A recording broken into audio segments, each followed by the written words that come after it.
샬롬 반갑습니다. 1월 12일 화요일 아침입니다. 시간이 참 빠르게 흘러가죠.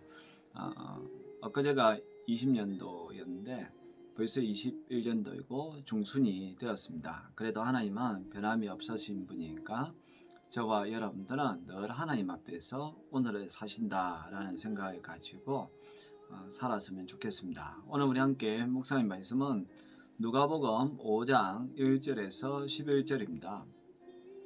무리가 몰려와서 하나님의 말씀을 들어 이르되 예수는 게네사렛 호숫가에 서서 호숫가에 배 두 척이 있는 것을 보시니 어부들은 배에서 나와 그물을 씻는지라. 예수께서 한 배에 오르시니 그 배는 시몬의 배라. 육지에서 조금 떼기를 청하시고 앉아서 배에서 무리를 가르치시더니 말씀을 마치시고 시몬에게 이르시되 깊은 데로 가서 그물을 내려 고기를 잡으라. 시몬이 대답하여 이르되 선생님, 우리들이 밤이 새도록 수고하였으되 잡은 것이 없지만은 말씀에 의지하여 내가 그물을 내리리이다 하고 그렇게 하니 고기를 잡은 것이 심히 많아 그물이 찢어지는지라. 이에 다른 배에 있는 동무들에게 손짓하여 와서 도와달라니 그들이 와서 두 배의 체험에 잠기게 되었더라. 시몬 베드로가 이를 보고 예수의 무릎 아래에 엎드려 이르되 주여 나를 떠나소서 나는 죄인이로소이다 하니 이는 자기 및 자기와 함께 있는 모든 사람이 고기 잡힌 것으로 말미암아 놀라고 세베대의 아들로서 시몬의 동업자인 야고보와 요한도 놀랐습니다. 예수께서 시몬에게 이르시되 무서워하지 말라. 이제 우리는 네가 사람을 취하리라 하시니 그들이 베드로의 육지에 대고 모든 것을 버려두고 예수를 따르니라. 아멘.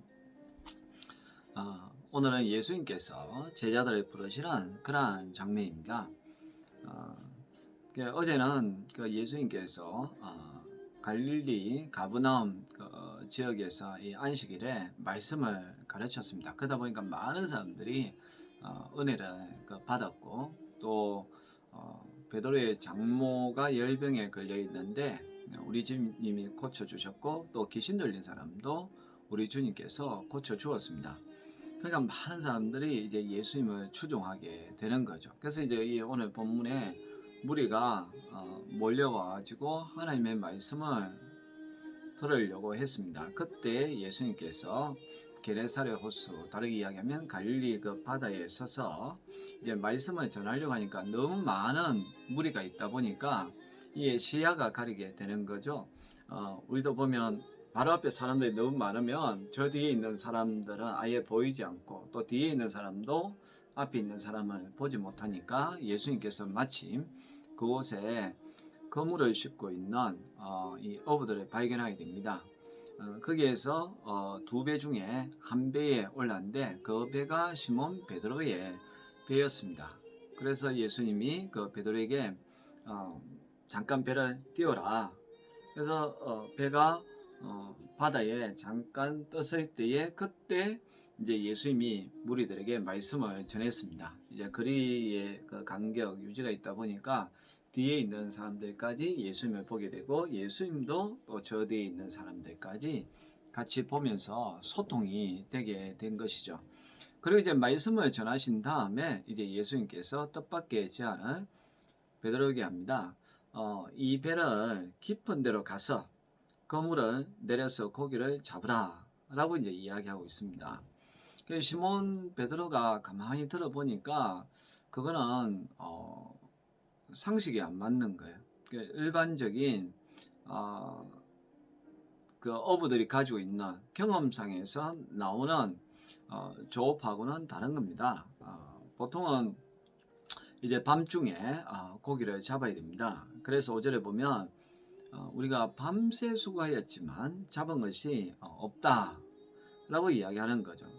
그게 이제 모든 이제 헛수고를 하고 그물을 싣고 있는 그런 가운데입니다. 그래서 수고했지만 아무것도 얻지 않는 그런 상황. 그런데 예수님께서 다시 깊은 데로 가서 그물을 던져라 라고 하니까 베드로의 입장에서는 도저히 이해가 안 되는 거죠. 그런데 베드로는 그 5절에 보면 말씀에 의지하여서 내가 그물을 내리리이다 라고 이야기합니다. 여러분 믿음이라는 게 이런 겁니다. 그 상황 이 현상학적인 우리의 육안의 그 시각과 또 귀, 또 내가 살면서 경험했던 그러한 경험들, 그것이 내 인생을 살아가는 데 있어서 자산이 되기도 하지만 또 동시에 그러한 것이 내가 다른 것을 새로운 것을 시도하는 데 있어서 걸림돌이 되기도 합니다. 교회도 마찬가지고요. 자기 개인의 인생도 마찬가지입니다. 사람은 늘 하던 방식대로 살아가려고 하는 그런 습성이 있습니다. 그게 이제 안전하고 편하기 때문에 그런 건데요. 근데 예수님은 믿음은 뭐냐면 새로운 방식 또 새롭게 접근을 하라는 겁니다. 그게 바로 하나님을 의지하는 것이죠. 그 베드로가 믿음이 좋은 이유가 뭐냐면 그 베드로는 자기 경험을 의지한 것이 아니라 말씀을 의지하여서 내가 건물을 내리겠다. 우리가 성탄절에 들었던 말씀도 있잖아요. 마리아가 나는 주의 계집종이오니 주의 말씀대로 이루어지이다 라고 고백을 하니까 그 말씀대로 되었지 않습니까? 여러분, 믿음이라는 것은 바로 우리가 하나님의 말씀에 의지하여서 나아가는 것입니다. 그럴 때에 놀라운 일들이 우리 개인에게 또 우리 공동체에 일어나게끔 되는 거예요. 내가 똑똑하다 해가지고 되는 게 아닙니다. 똑똑한 사람들이 모여있다라고 해가지고 그 공동체가 좋은 공동체가 아니라 베드로와 같이 내가 밤새 수고했지만 얻은 것이 없지만 말씀에 의지하여서 건물에 내리겠다라고 도전하는 것, 그것이 참된 믿음의 모습이라는 거죠. 그래서 이제 베드로가 건물에 내리니까 6절에 보면 고기를 잡은 것이 심이 많아서 거물이 찢어지는지라 라고 이야기합니다. 여러분, 얼마나 놀라운 하나님의 역사입니까? 바로 우리가 믿음으로 살 때에 이런 역사가 일어나게 된다는 사실입니다. 여러분들도 베드로와 같은 이런 믿음의 소유자가 되었으면 좋겠습니다. 주의 말씀에 의지하여서 제가 오늘도 예배하겠습니다. 또 주의 말씀에 의지해서 헌신하겠습니다. 그러면 여러분들에게 예배할 시간이 풍성하게 하나님께서 주십니다.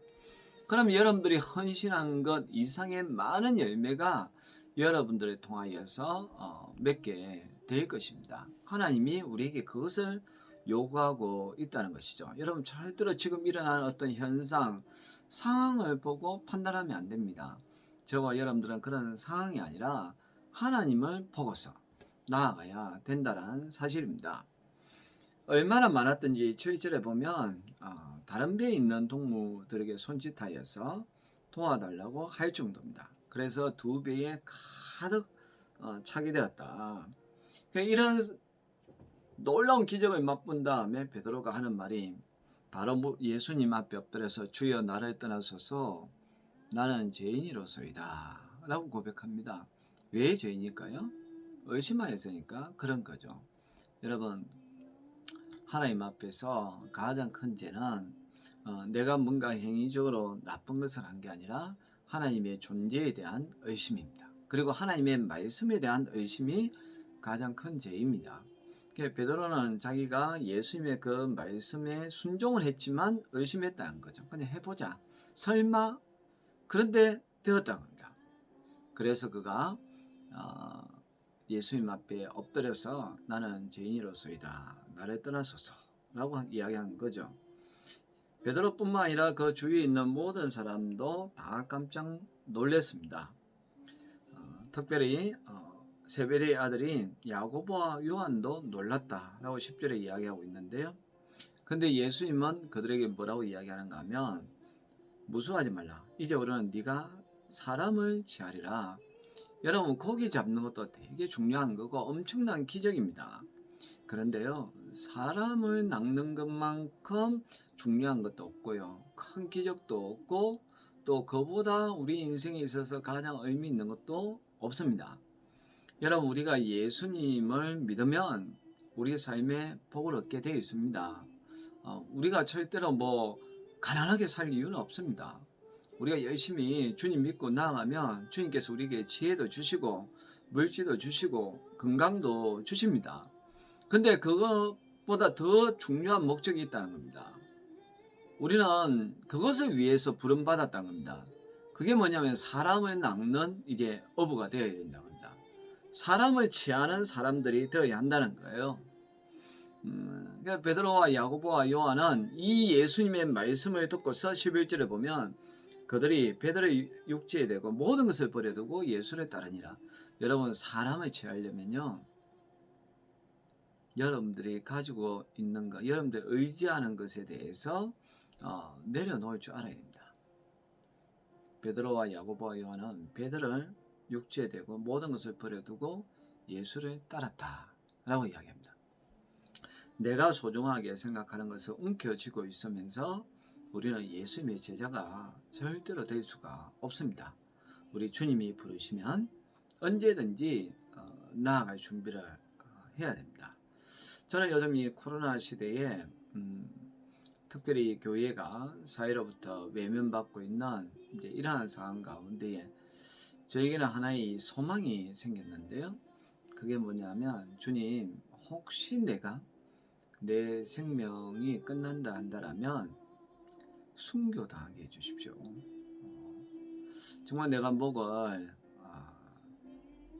내려놓고 주님을 묵상하며 내 마지막을 그렇게 끝내고 싶습니다.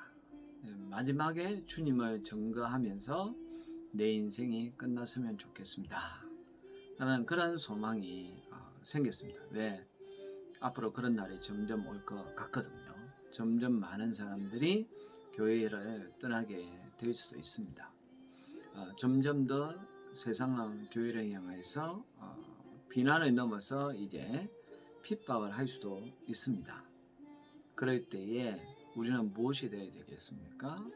예수님의 제자가 되어야 한다는 겁니다. 지금부터 저와 여러분들이 거기에 쓰임받는 사람들이 되었으면 좋겠습니다. 기꺼이 주님을 위해서 내가 아끼던 것을, 배들과 같은 것을 버려두고 예수님을 따라갔으면 좋겠습니다. 그렇다 해서 우리가 망하느냐? 절대로 그렇지 않습니다. 도리어 예수님은 베드로와 야고보와 요한을 수제자로 삼으시고 그들의 일용할 양식을 채워주실 뿐만 아니라 나중에 베드로는 다시 아내와 자녀들을 같이 다니면서 복음을 전했습니다. 우리가 어떤 것을 버려둔 데에서 예수님께서 아예 그걸 내 인생에서 제거하시는 그런 분은 아닙니다. 내가 주님을 의지하면 우리 주님께서 더 좋은 것을 주시면 주시지, 정말 건물이 찢어질 만큼 많은 은혜와 복을 주시면 주시는 분이지 우리 것을 빼앗아 가는 분이 아닙니다. 단지 우리의 믿음을 시험하시는 거죠.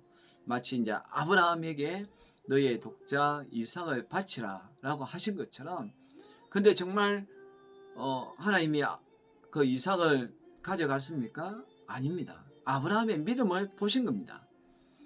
이 베드로와 야고보와 요한에게도 예수님께서 그것을 요구하셨고, 또 실제적으로 이 사람들은 정말 그것을 버려두고 예수님을 따라갔을 때에 세계 역사 속에서 정말 위대한 믿음의 사람으로 지금도 남아 있습니다.